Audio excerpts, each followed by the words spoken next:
My name is Jason Micasipon Tumagos. And my name is Saharley Casildo. We We are are the the reporters reporters of of Chapter Chapter 3, 3, talks about analyzing the marketing environment. analyzing the marketing environment.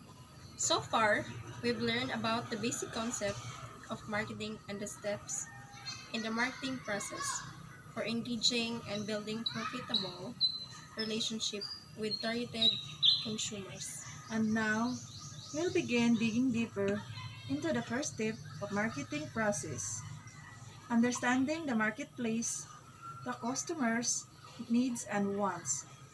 In this chapter, you'll see the marketing operates in the complex and changing environment. Example in this is Philips. Philips is one of the world's biggest electronic company and one of the most recognized and respected brands. Their lighting products have been found in homes all over the world. However, the market Philips lighting is operating are in subject to constant change. The storied company discovered that a continuous and sophisticated assessment of the factors that influence and shape the marketing environment is paramount. Philips Lighting is number one in the world market for lighting. But as the marketing environment constantly changes, Philips has realized that assessing multiple factors for change is vital to understanding of current and future shifts. A company's marketing environment consists of the actors and factors outside marketing that affect marketing management's ability to build and maintain successful relationships with customers. More than any other group in the company, marketers must be environmental trend trackers and opportunity seeker. Although every manager in an organization should watch the outside environment, marketers have two special attitudes. We have disciplined methods, marketing research and marketing intelligence, for collecting information and developing insight about the marketing environment.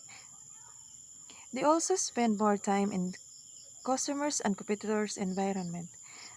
By carefully studying the environment, marketers can adapt their strategies to meet new marketplace challenges and opportunities. Microenvironment and macroenvironment. The marketing environment consists of the microenvironment and macroenvironment. We must look first the microenvironment. The microenvironment consists of the actors close to the company that affect its ability to engage its serves customers. The company, suppliers, marketing intermediaries, customers market, competitors, and public. There are six major actors in the marketer's microenvironment. First, the company. Marketers must work in harmony with the other company's department to create customers' value and relationship. Second, the suppliers. In creating value for customers, marketers must partner with the other firms in the company's value delivery network. They provide the resources needed by the company to produce its good and service. Third is the marketing intermediaries. Help the company promote, sell, and distribute its product to the final buyers. These include reseller, physical distribution firms, marketing service agency, and financial intermediaries. Reseller. Reseller are the distribution channel firms that help the company find customers and or make sales to them. These include wholesalers and retailers that buy and resell merchandise. Physical distribution firms, helping the company stock and move goods from their points of origin to their destinations. Marketing service agency are the marketing research firms, advertising agency, media firms, and marketing consulting firms that help the company target and promote its product to the right markets. Financial intermediaries. includes banks, credit companies, insurance companies, and other businesses that help finance transactions or insure against the risks associated with the buying and selling of goods. Competitors. The marketing concept states that to be successful, a company must provide greater customers' value and satisfactions than its competitors. Those marketers must do more than simply adapt to the needs of the target consumers. They also must gain strategic advantage by positioning their offerings strongly against competitor offerings in the minds of consumers. The public. The company's marketing environment also include various publics. A public is any group that has an actual or potential interest or impact on an organization's ability to achieve its objectives. We can identify 7 types of publics. Financial publics. This group influence the company's ability to obtain funds. Bank investment analysts and stockholders are the major financial publics. Media publics. This group carries news, features, editorial opinions, and the other content. It includes television stations, newspapers, magazines, and blogs, and other social media. Government publics. Management must take government into account. Marketers must often consult the company's lawyers on issues of products, safety, truth in advertising, and other matters. Citizen action publics. A company's marketing decision may be questioned by consumer organizations, environmental groups, minority groups, and others. Its public relations department can help it stay in touch with consumer and citizens groups. Internal publics. These groups include workers, managers, volunteers, and the board of directors. Large companies use newsletter and other means to inform and motivate their internal publics. When employees feel good about the companies they work for, this positive attitude spills over to the external public. General public. A company needs to be concerned about the general public's attitude toward its products and activities. The public's image of the company affects its buying behavior. Local publics. This group includes local community residents and organizations. Large companies usually work to become responsible members of the local communities in which they operate. And last is the customers. Customers are the most important actors in the company's microenvironment. The aim of the entire value delivery network is to engage target customers and create strong relationship with them. The company might target any or all of the 5 types of customers markets. First, consumer markets consists of individual and household that buy goods and service for personal consumption. Business markets buy goods and services for further processing for use in the production process. Reseller markets buy goods and service to resell and at a profit. Government markets consists of the government agency that buy goods and services to produce public services or transfer the goods and services to others who need them. International markets consist of these buyers in other countries, including consumers, producers, resellers, and governments. Each market type has a special characteristic that call for careful study by the sellers. And that's for the microenvironment. After the microenvironment, let's proceed to the macroenvironment. The macroenvironment consists of the larger societal forces that affect the microenvironment. Demographic, economic, natural, technological, political, and cultural forces. The company and all the other actors operate in a larger microenvironment of forces that shape opportunities and pose threats to the company. The macroenvironment consists of the broader forces that affect the actors in the microenvironment. The macroenvironment. Macroenvironment consists of the larger societal forces that affect the microenvironment. Demographic, economic, natural, technological, political, and cultural forces. The macroenvironment, the company, and all of the other actors operate in a larger microenvironment of forces that shape opportunities and pose threats to the company. The macroenvironment consists of broader forces that affect the actors in the microenvironment. The 6 major forces in a company's macroenvironment. First is the demographic environment. It means demographic is the study of human populations in terms of size, density, location, age, gender, race, occupation, and other statistics. The demographic environment is of major interest to marketers because it involves people and people make up markets. The world population is growing at an explosive rate. The world's large and highly diverse population poses both opportunities and challenges.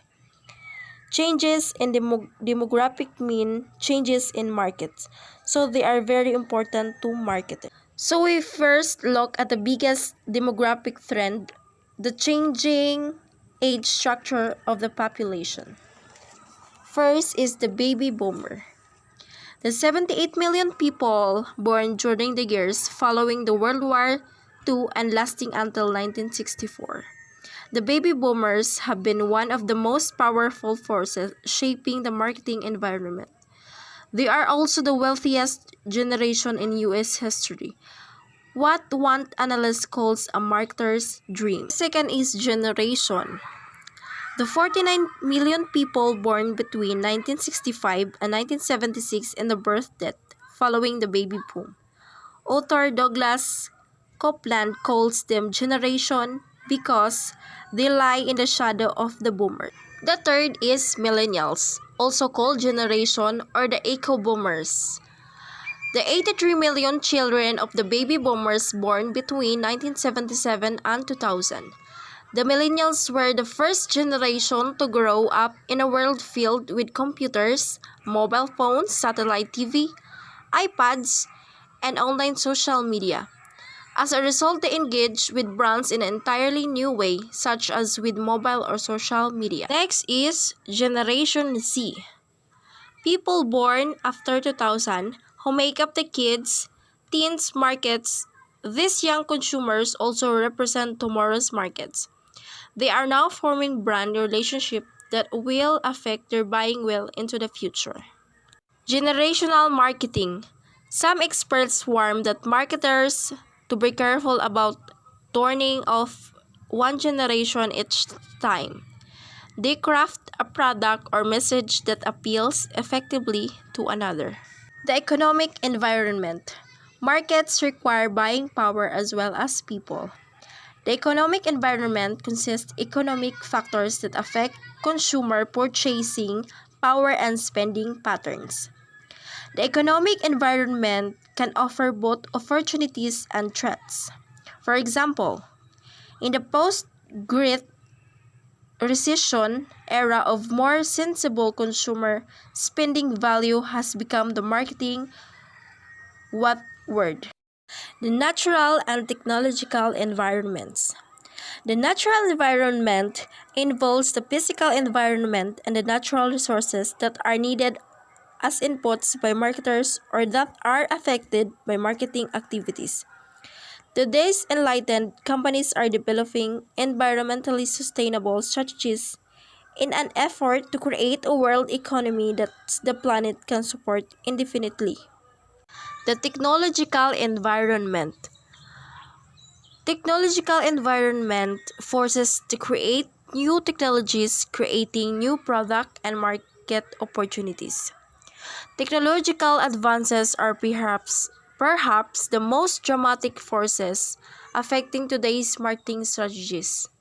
Just think about the tremendous impact on marketing of digital technologies, which have exploded in years. You'll see examples of the fast-growing world of online, mobile, and social media marketing. The political, social, and cultural environment.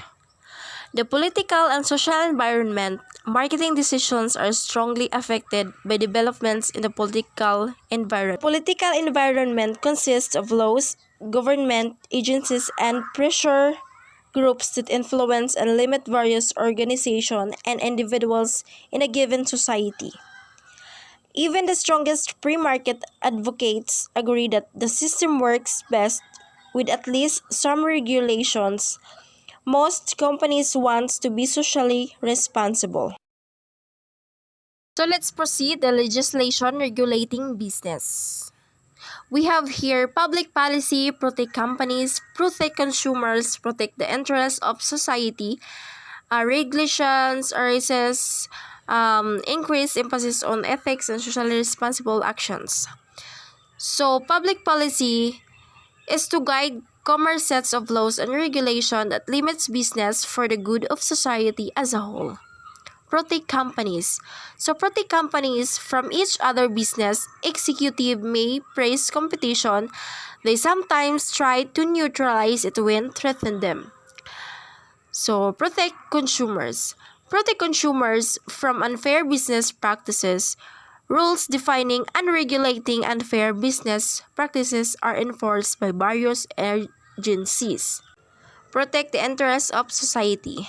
So protect the interests of society against unrestrained business behavior. Regulation arises to ensure that firms take responsibility for the social cost of their production or products. Increase emphasis on ethics and socially responsible actions. Written regulation cannot possibly cover all potential marketing abuses, and existing laws are often difficult to enforce. However, beyond written laws and regulation, business is also governed by social codes and rules of professional ethics. Socially responsible behavior. So socially responsible behavior, enlightened companies encourage their managers to look beyond what the regulatory system allows and simply do the right thing. These socially responsible firms actively seek out ways to protect the long-run interests of their consumers and the environment. Cause-related marketing. Cause-related marketing is to exercise their social responsibility and build more positive images. Many companies are now linking themselves to worthwhile causes. Some companies are founded on cause-related missions under the concept of values-led business or caring capitalism. Their mission is to use business to make the world a better place. For example, Warby Parker, the online marketing of low-price prescription eyewear. Warby Parker was founded with the hope of bringing affordable eyewear to the masses. The company sells eyewear with the purpose. The company also works with not-for-profit organizations that train low-income entrepreneurs to sell affordable glasses. Cause-related marketing has become a primary form of corporate giving. It lets companies do well by doing good. By linking purchases of the company's products or services with benefiting worthwhile causes or charitable organizations. The cultural environment. The cultural environment consists of institutions and other forces that affect a society's basic values, perceptions, preferences, and behaviors. People grow up in a particular society that shapes their basic beliefs and values. They absorb a worldview that defines their relationships with others. The following cultural characteristics can affect marketing decision making. Cultural factors strongly affect how people think and how they consume, so marketers are keenly interested in the cultural environment. The persistence of cultural values. People in a given society hold many beliefs and values. The core beliefs and values have a high degree of persistence. Core beliefs and values are passed on from parents to children and are reinforced by schools, business, religious institutions, and government. Secondary beliefs and values are more open to change. Marketers have some chance of changing secondary values but little chance of changing core values. For example, family planning marketers could argue more effectively that people should get married later than not get married at all. Shifts in secondary cultural values. Core values are fairly persistent. Cultural swings do take place. Marketers want to predict cultural shifts to spot new opportunities or threats. The major cultural values of a society are expressed in people's view of themselves and others as well as in their views of organizations, society, nature, and the universe. People's views of themselves. People vary in their emphasis on serving themselves versus serving others. People's views of others. People's attitude towards and interactions with others shift over time. People views of the society. People vary in their attitudes towards their society. Patriots defend it. Reformers want to change it. And malcontents wants to leave it. People views of nature. People vary in their attitude towards the natural world. Some feel ruled by it, others feel in harmony with it, and still others seek to master it. People's views of the universe. Finally, people vary in their beliefs about the origins of the universe and their place in it. Responding to the marketing environment. Rather than simply watching and reacting to the marketing environment, companies should take practice tips. Proactive firms take aggressive actions to affect the publics and forces in their marketing environment. Marketing management cannot always control environmental forces. In many cases, it must settle for simply watching and reacting to the environment.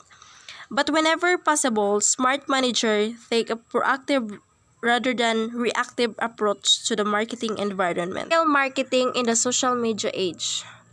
Marketers have hailed the internet and social media as the great new way to engage customers and nurture customers' relationships. In turn, today's more empowered consumers use the new digital media with companies and with each other. All of this back and forth helps both the company and its customers. Examine the environments of marketing and how companies analyze the environment to better understand the marketplace and consumers. Companies must constantly watch and manage the marketing environment to seek opportunities and ward off threats. The marketing environment consists all the actors and forces influencing the company's ability to transact business effectively with its target market. And that's all. Thank you.